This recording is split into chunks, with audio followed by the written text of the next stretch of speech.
Saludos y gracias por acompañarnos en el resumen de los mercados y la economía para el primer trimestre del 2025. Este trimestre trajo consigo muchísima información económica mixta. Mara, ¿cuál dirías tú que fue el tema que más resaltó en el primer trimestre del 2025? El tema que más sintetiza lo que ocurrió al comienzo del año fue la volatilidad traída por la incertidumbre. La volatilidad la empezamos a ver al momento que anunciaron las posibles aranceles a los diferentes países. Esa misma incertidumbre que comenzó el año continúa, ya que se desconoce cómo y a qué escala se van a estar implementando estas tarifas. Tanto así que durante el mes de marzo, cuando se reunió la Reserva Federal, en el Comité Federal del Mercado Abierto decidieron dejar la tasa a corto plazo que controlan, mejor conocida como el Federal Funds Rate, en el mismo rango que estaban entre 4.25 a 4.50% y han decidido tomar una postura paciente ante la incertidumbre. A tu punto, Mara, en las proyecciones que hace la Reserva Federal, los comentarios que más llamaron la atención fueron dos. Uno fue que hicieron el ajuste de crecimiento económico, lo revisaron hacia abajo, de un 2.1% a un 1.7%. Al mismo tiempo, aumentaron la posibilidad de que la inflación iba a continuar creciendo para el resto del 2025. Aún así, la inflación se ha moderado debido a la política monetaria estricta de parte de la Reserva Federal, y esto está medido por el índice de gastos de consumo personal, que se encuentra en un 2.5%. Olga, ¿dónde más entiendes que la economía ha reflejado incertidumbre? En nosotros, en el consumidor en general. En la última lectura que mide la confianza del consumidor, la lectura llegó de 92.9, marcando el nivel más bajo en 4 años. La lectura señala pesimismo actualmente con respecto a la economía de los Estados Unidos y las tensiones que hay con respecto a las posibles tarifas, lo cual no es ideal para el crecimiento de la economía. El crecimiento económico medido por el Producto Interno Bruto depende de varios elementos, pero el consumidor consiste en casi el 70% de este indicador. Medido por las ventas al detalle, las señales han sido mixtas.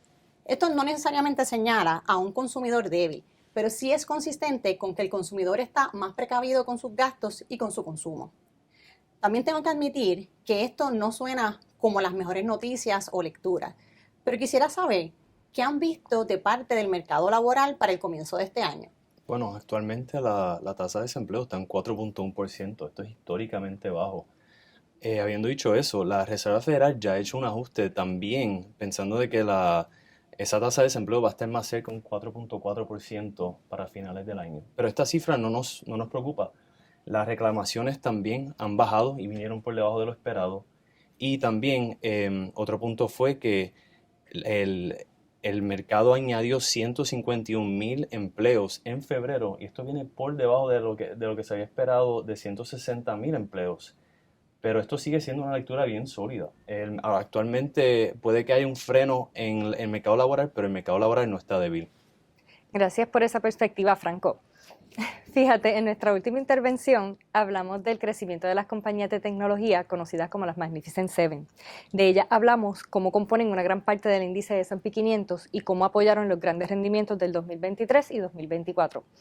Resulta que al momento los Magnificent Seven no están teniendo un año estelar y al cierre del 22 de marzo han rendido aproximadamente un negativo 13%. Olga, ¿cómo se espera que uno maneje un mercado tan volátil e influenciado por la incertidumbre? Bueno, mantenerse invertido en tiempos de volatilidad, ser disciplinados en seguir su plan de inversión, independientemente de las fluctuaciones, y también consultar con su asesor financiero, son estrategias claves para encaminarnos hacia el logro de nuestras metas financieras a largo plazo. Esto también ayuda a reducir el impacto de los movimientos del mercado.